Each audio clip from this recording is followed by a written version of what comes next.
नमस्कार। हिंदी ज्ञान गंगा परिवार में आपका हार्दिक स्वागत है।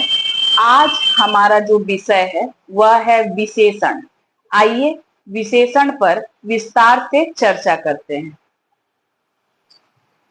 विशेषण, विशेषण का शाब्दिक अर्थ क्या होता है? आइए इसे समझते हैं। विशेषण का शाब्दिक अर्थ है विशेषता उत्पन्न करने वाला।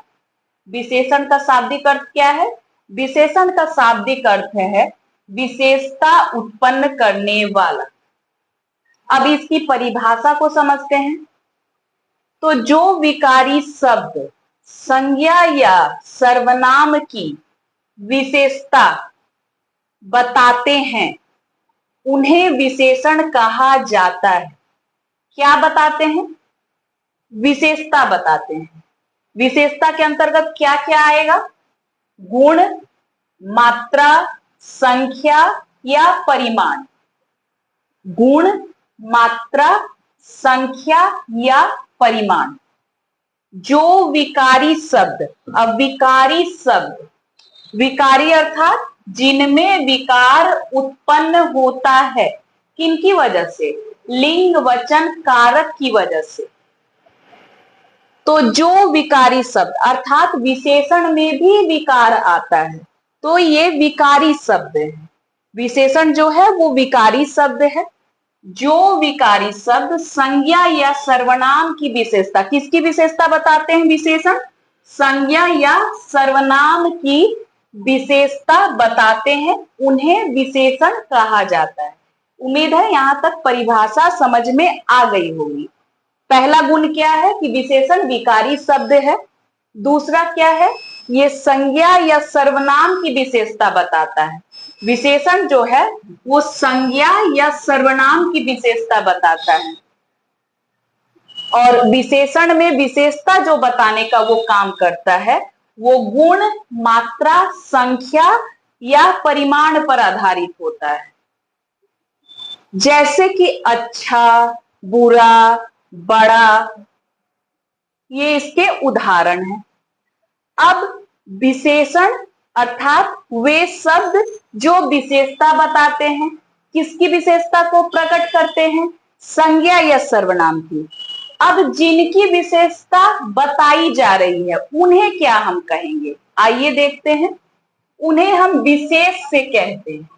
विशेष से अर्थात जिसकी विशेषता बताई जाए, जिसकी विशेषता बताई जाती है। ये संज्ञा या सर्वनाम जो है जिनकी विशेषता बताई जा रही है उन्हें हम क्या कहेंगे? विशेष से।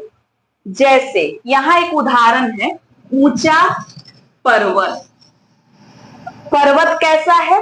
ऊंचा है। यहां किसकी विशेषता बताई जा रही है? पर्वत की विशेषता बताई जा रही है। तो पर्वत क्या हो जाएगा? विशेष से हो जाएगा। पर्वत विशेष से हो जाएगा और ऊंचा क्या होगा? ऊंचा विशेषण। यहां तक बात समझ में आ गई होगी कि विशेष से और विशेषण में क्या अंतर है। विशेषण वे शब्द है जो विशेषता बताते हैं। किसकी? संज्ञा या सर्वनाम की। और विशेष से क्या है? जिस संज्ञा या सर्वनाम शब्द की विशेषता बताई जा रही है वह है विशेष से। अब आगे बढ़ते हैं।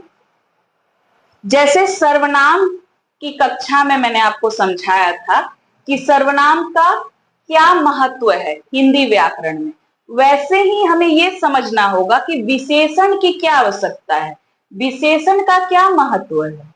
तो विशेषण का क्या महत्व है आप एक उदाहरण के माध्यम से इसको समझिए। एक शब्द है बालक। बालक कहने से किसी भी बालक का बोध होगा। यहां तो नाम या व्यक्ति विशेष बताया नहीं गया है। बालक कहने से हर बालक अर्थात ये जातिवाचक संज्ञा है। तो इसका जो विस्तार है बहुत ही ज्यादा है। बहुत बड़े क्षेत्र में हम समझ सकते हैं, कोई भी बालक को ले सकते हैं क्योंकि ये जातिवाचक संज्ञा है। लेकिन जब बालक के आगे हम सुंदर लगा दें या अच्छा बालक लगा दें या सभ्य बालक लगा दें तो क्या होगा? सिर्फ सभ्य बालकों की बात होगी या सिर्फ अच्छे लड़कों की बात होगी या सिर्फ सुंदर बालक की बात होगी।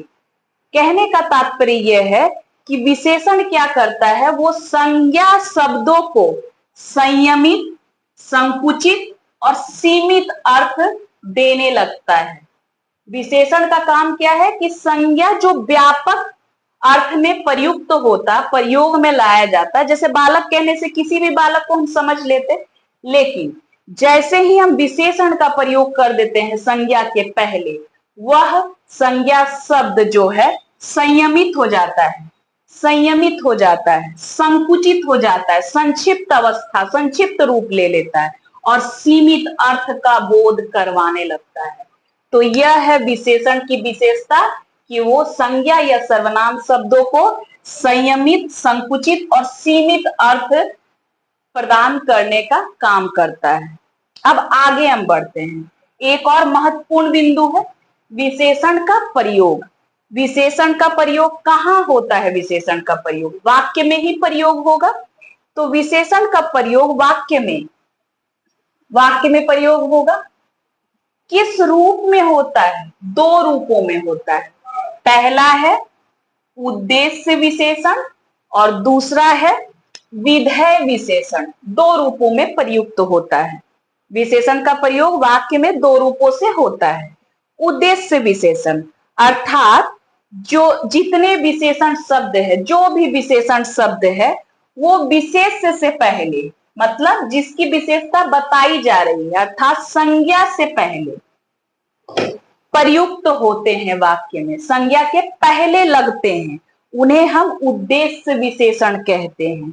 जैसे कि अच्छे लड़के, लड़के क्या है? यहां संज्ञा है।